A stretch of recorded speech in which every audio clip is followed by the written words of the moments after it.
Morning, sir. Yes, morning.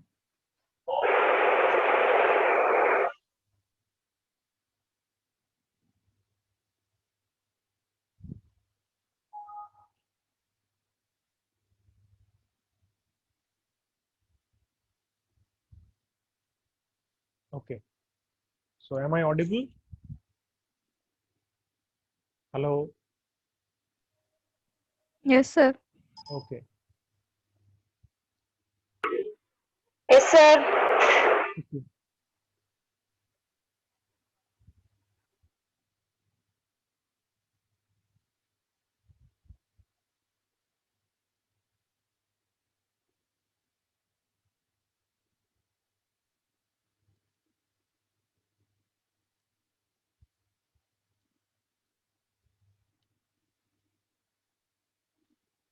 Okay. So today we are going to discuss the most important part in this course, because we will be discussing on the research methodology. That particular topic we are going to start now. Okay. So you can easily understand that since the name of the course itself is research methods for management, so that's why this is the most important uh, topic. Okay. So today we are going to start it. So the broad areas in management, you can see that marketing, finance, HR, production, entrepreneurship, these are the broad areas of management, production and operations, but also some other areas are there. For example, hospital or hospitality industry or healthcare management. So those are also pharmaceutical management. There can be a lot of areas. Now, the question is, what is research methodology? So the research methodology is a systematic way to solve a problem. It is a science of studying how research is to be carried out. Essentially, the procedures by which researchers go about their work of describing, explaining, and predicting phenomena are called research methodology. It is also defined as the study of methods by which knowledge is gained. Its aim is to give the work plan of research. Okay, so this is the definition of research methodology. And what is the importance of research methodology in research? That to address three questions.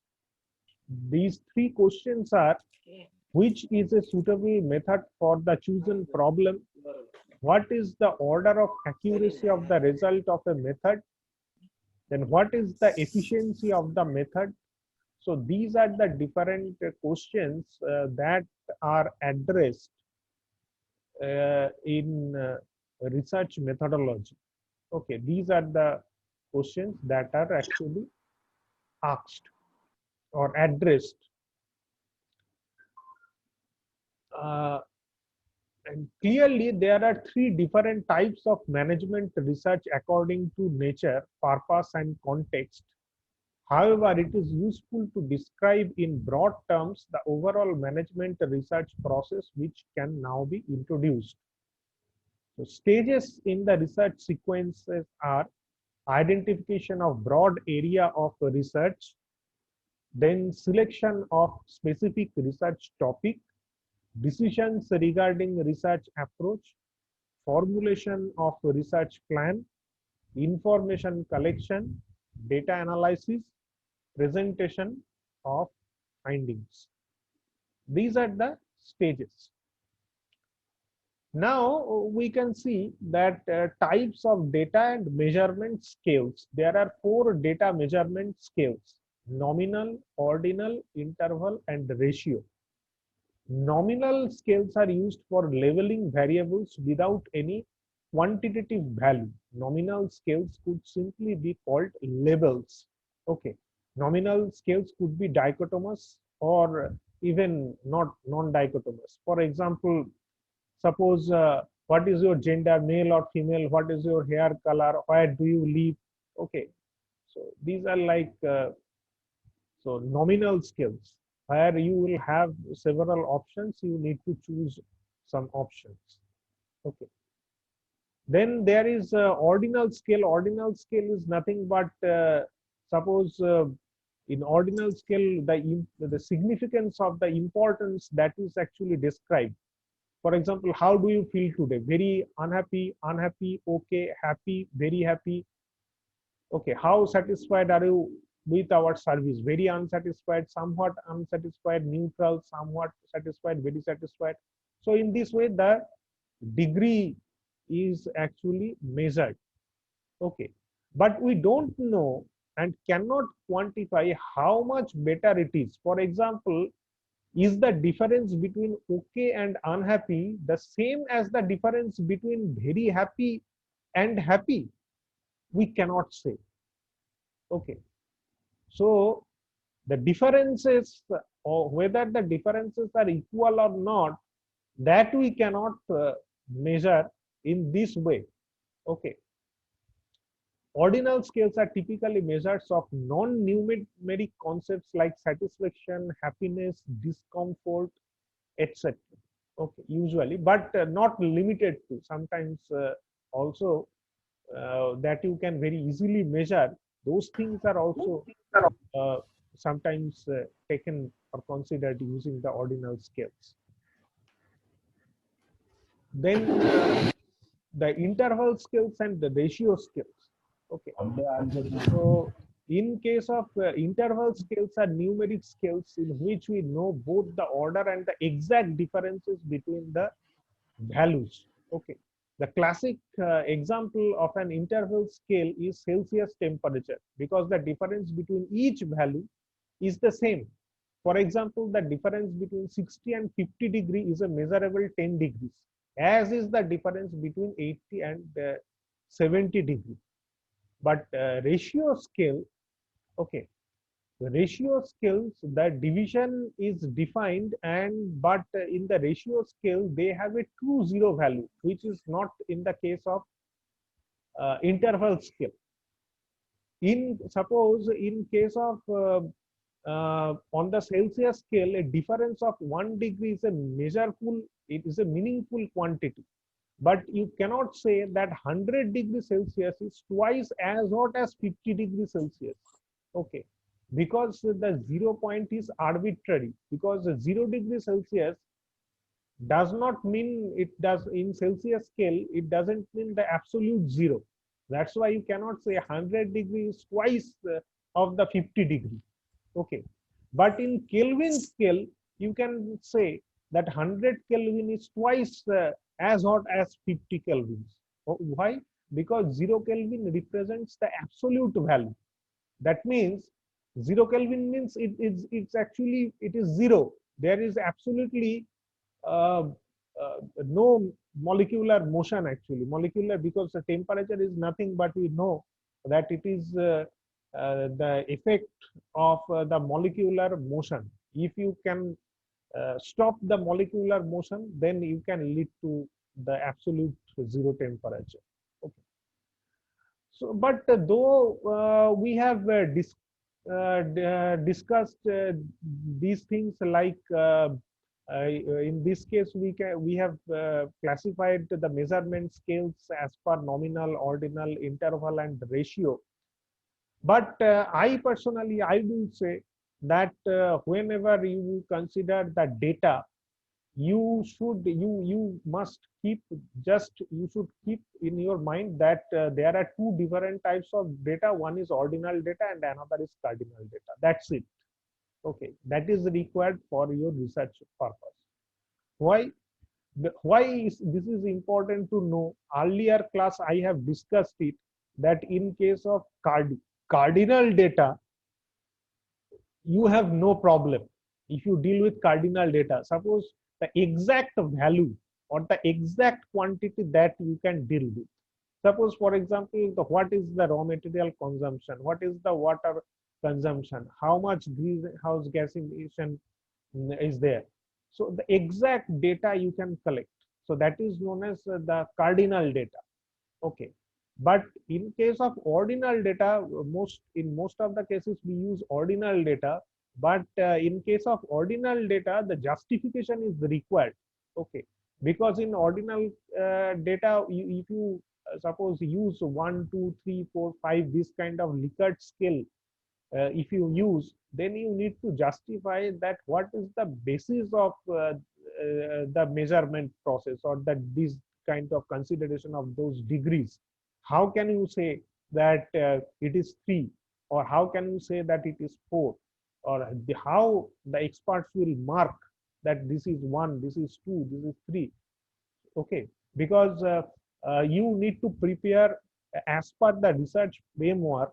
You have seen, I just told the sequences of the research work, research sequences, that you should first identify the broad areas of research, then you should select a specific research topic.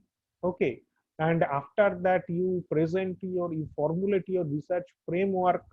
Okay, and after doing the research framework, you will make a questionnaire. Questionnaire means where you will be that questionnaire you will actually distribute among different decision makers or among different experts. Okay, and they will mark the questionnaire. Okay, and after collecting all the data, then you will do the data analysis, and then you will find out your results.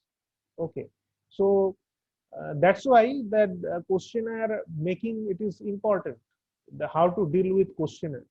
Okay, and so so during the time you make your research framework. Okay, so whenever you are preparing your research framework, automatically your approach is to make the questionnaire. Okay, so how can you collect the data, or how can you what kind of data you will collect uh, after giving the questionnaire, that you decide whether it is cardinal data or it is ordinal data, that you need to decide whenever you will make your research framework. Okay, so this is not now it is just theoretical. From the theoretical perspective I am saying all these things, but how to build the research questionnaire, or how to make the research framework, you don't know, still now you don't know about it too much. So that I should also describe. Okay, so you must you know that whenever you will be preparing your research framework, okay, so that research framework must be validated. Okay, in research work, the validation is very, very important. Okay, and you will see that whenever you will use some tools and techniques, you go for validation techniques. Suppose you are using data envelopment analysis technique. Okay, so after that you need to conduct the sensitivity analysis for that. So sensitivity analysis is also a kind of validation, or the sensitivity of the particular process or tools and techniques that you are using. Okay, so similarly, the validation also is important for the research framework and also for the questionnaire. Okay, the research framework that you will propose, okay, it whenever you give the research I know, you know, the registration seminar, during that time the DC members and your supervisor or the dean, everybody have a look at your research framework, and if everybody accepts that, that means that your research framework is valid. Okay, and similarly, you know, the tools and techniques need to be validated, the research framework need to be validated, and also the research questionnaire need to be validated. This is very important. Okay, but many researchers I have seen that they do not validate their questionnaire. That is a very problematic thing, because whenever you will finish your research and you will give your defense seminar, during that point of time the external examiners, they will ask you that whether you have validated your questionnaire or not. Okay, so how the research questionnaire can be validated? Suppose you have gone through your different literatures and you have made one questionnaire. Uh, uh, I will show you that how to develop the questionnaire. So you have suppose made the questionnaire, and after making that particular questionnaire, you will be see, you will be asked that you know, after making that particular questionnaire, you should validate it by the industry experts.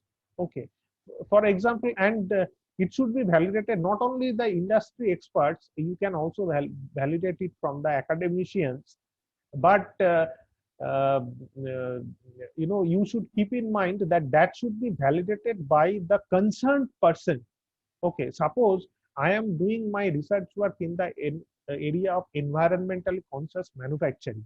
Okay, now if I validate that questionnaire by some HR manager, then there is no meaning of this validation. Why? Because HR manager is not efficient, or this is not the authority, or this is not the job of an HR manager to have sufficient knowledge on environmentally conscious manufacturing. Okay, so it should be validated by the either by the production manager, because I am considering the manufacturing area. I may validate by the energy manager. Okay, or there may be some environmental manager. So the experts also, they must have sufficient experience, and in that particular domain where you are working on. Okay, this is important. If you suppose you are working in the area of marketing, so if you ask to if you go to a finance manager, then there is no meaning.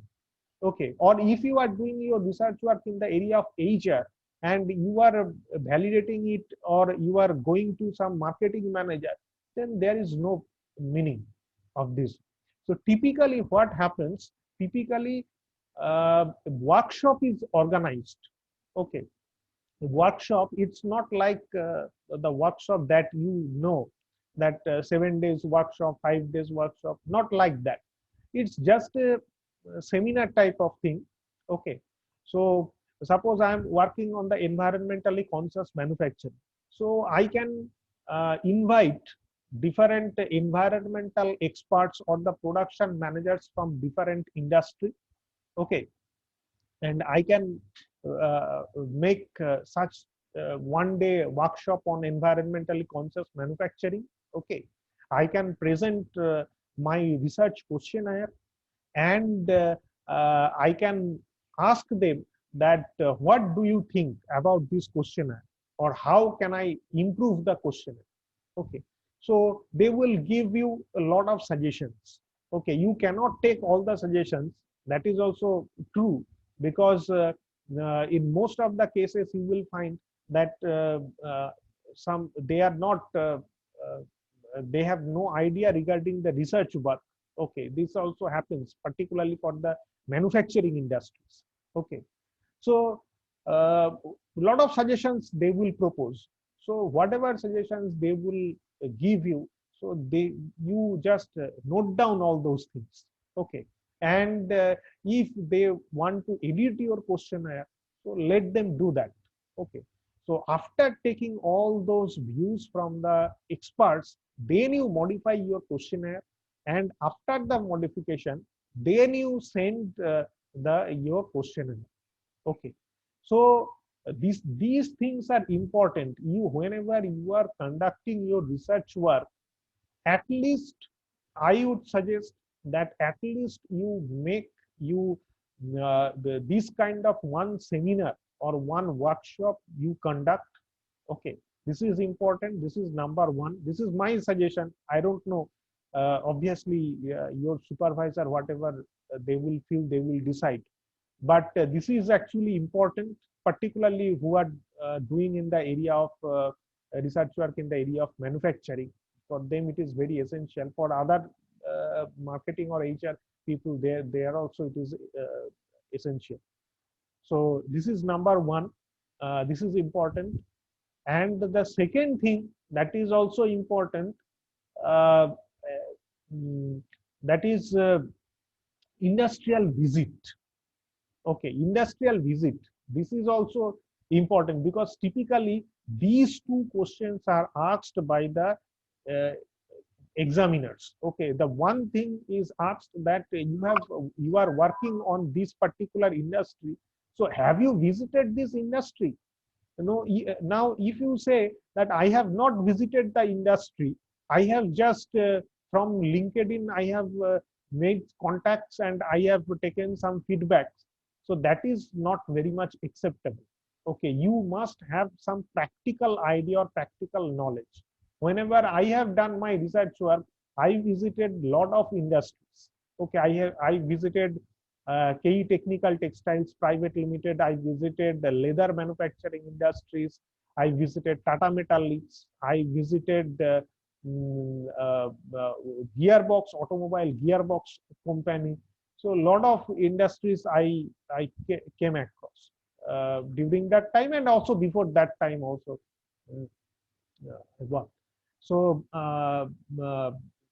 so a lot of this industrial visit is very important. Okay, because that will give you enough confidence, and you if you see all the processes that how they are actually working. Okay, so that will give you enough confidence because you are looking at the processes or process sequences, how the work is going on. Okay, so if some some typical questions are asked that how they work, you can address the answers, you can address those questions, but unless you visit those things, you cannot address those questions. For example, suppose if somebody asks me that can you tell me the CPOC chart for a particular plant of Tata Metaliks, I can give him or her the answer, correct answer. Why? Because I know that from where the supply is coming and where, suppose in sintering plant, from where the material is coming and where the materials are going as throughput. Okay, so these things are important. This is one question, and the second question obviously will be asked that whether you have validated your questionnaire or not.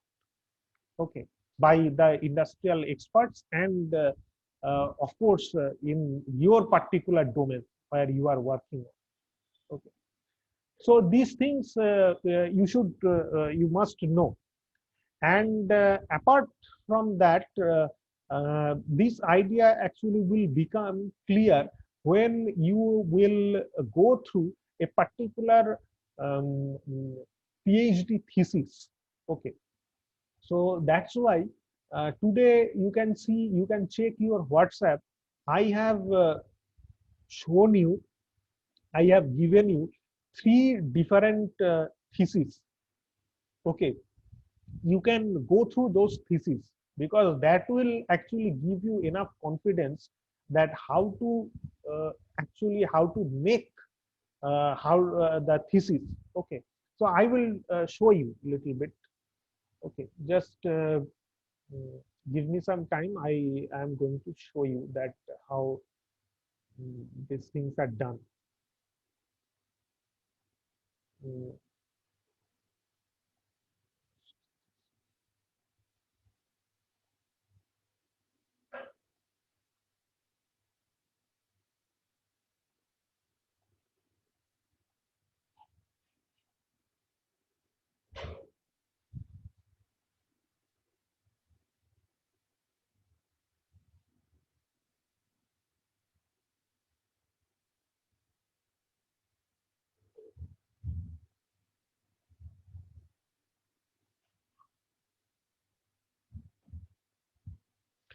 So I am going to show you my own thesis.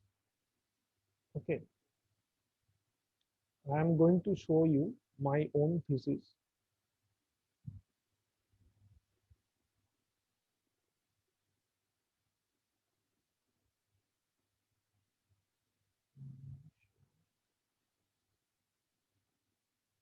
Yes, now you can see it.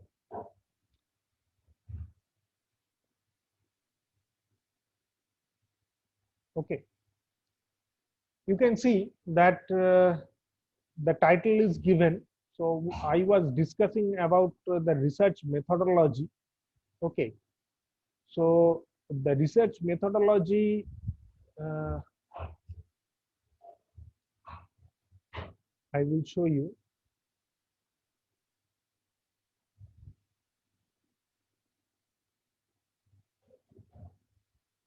Yes, this is the research methodology. Okay, this is the research methodology.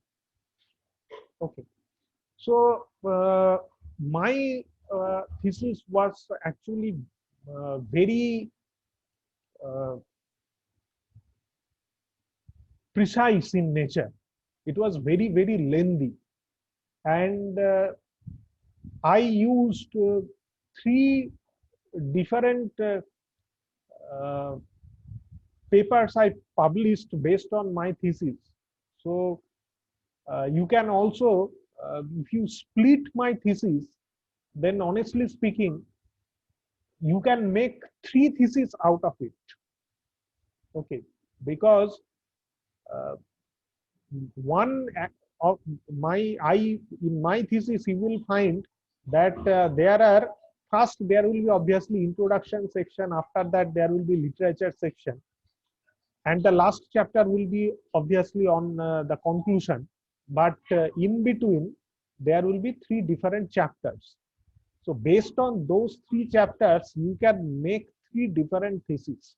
Okay, my thesis was very, very lengthy, uh, but even if you make just one chapter and you can break it in three chapters, then also it is okay. So this is a kind of research framework that you need to develop. Okay, I have previously in the previous class I told you, I showed you the how Papia made her research framework. So this kind of research framework is required, where you will what kind of work you will do, that is that will be mentioned. And in this particular research framework, what I have done, my first research issue was on that how environmental proactivity is related to financial performance. Okay, through manufacturing based operational practices or through non-manufacturing based operational practices that I have shown. Okay, this was my first research issue. Then from the first research issue I uh, got the result that it is basically through manufacturing based operational practices rather than the non-manufacturing based operational practices. So in the second research issue, I considered only the manufacturing based operational practices indicators. Those indicators I have considered, like raw material consumption, energy consumption, greenhouse gas emission, like that. Okay, I did not consider that non-manufacturing based operational practices indicators. Okay, and I came with that the what are the critical indicators are energy consumption and greenhouse gas emission, and also I measured the performance of different environmentally conscious manufacturing programs. Okay, using a novel restricted multiplier DA model. In the third research issue, I since I found that greenhouse gas emission and energy consumption are the critical indicators, I modeled the greenhouse gas emission and energy consumption, and I forecasted for the upcoming years of the greenhouse gas emission and energy consumption. I forecasted those two indicators using ARIMA or auto-regressive integrated moving average technique. Okay. So why I am saying all these things? I am saying all these things because whenever you are going to make your research framework, you should always keep in mind that there should be a link between your research issue 1, research issue 2, research issue 3, or the chapters that you will make. Okay, the chapters that you will make in your thesis, there must be a link. I am not talking about introduction, literature review, conclusion. These are the common chapters. But apart from that, you need to make chapter 3, chapter 4, and chapter 5. So these 3 chapters at least you need to make. So these 3 chapters must have a link. Unless you have a link, the external examiners, they will actually give you the objection that though you have conducted different research works, but what is the meaning of this thesis as a whole? Okay, so that question you need to answer. So that's why I want to remind you again and again that research framework is actually the key thing of your conducting research work, because if your research work is appropriate, okay, then you can think that your research work is actually half done. Okay, if your research framework is perfect. Okay, so that's why there must be a link between all the research issues. Unless you have the link, you will get into trouble. Okay, to justify that how as a whole you are expressing your PhD thesis, and also you need to give your PhD thesis likewise. Okay, you cannot make your PhD thesis like so that it will address only one issue, okay, or only one chapter. It's not like that. Okay, you need to you can see that the name of my thesis is environmentally conscious manufacturing in process industries, green management approach. So this is very general in nature, which is covering all the 3 chapters. Okay, but if I say that it is environmental proactivity and financial performance, or if it is like forecasting, or suppose some hybrid mathematical modeling, then it is not justifying the thesis, because your thesis is, my thesis also includes some other works. Okay, so in that way you need to also consider your PhD title. Whenever you will give your PhD title, the title of your thesis, you need to consider several aspects. Your whatever topics you are covering, what is your career objective, what you actually want to focus. So a lot of things you need to consider because it is very, very crucial.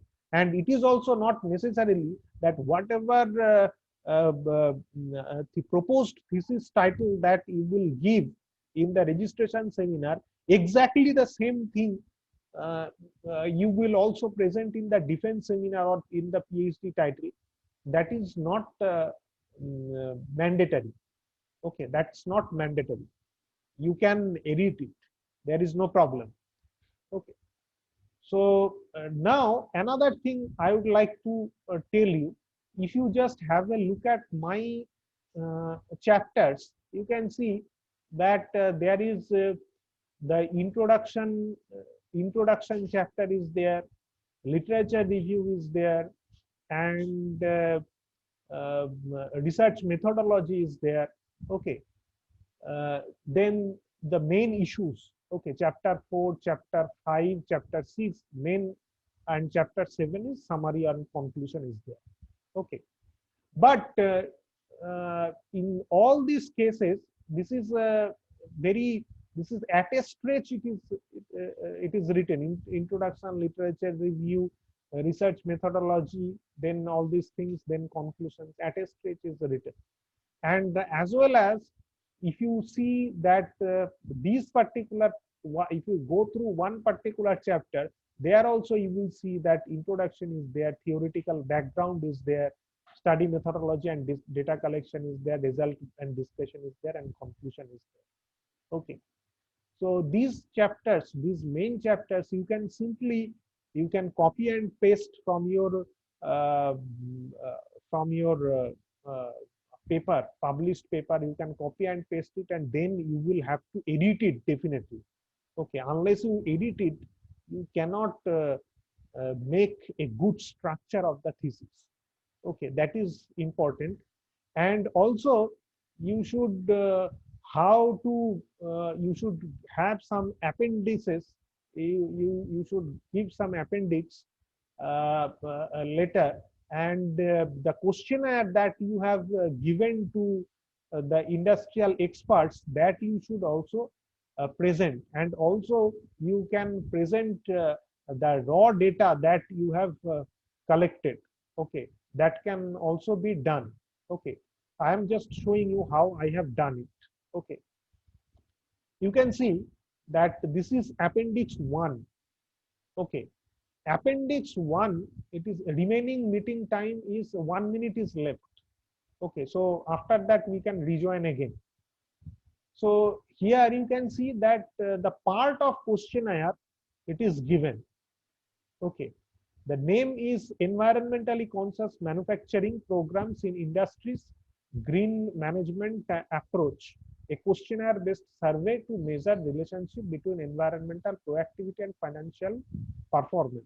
Okay, so you can see that please rate of a scale from 1 to 5, 1, 2, 3, 4, and 5 for not at all, to little extent, to some extent, to a moderate extent, and to a large extent, respectively, to indicate how your firm considers the following variables or indicators.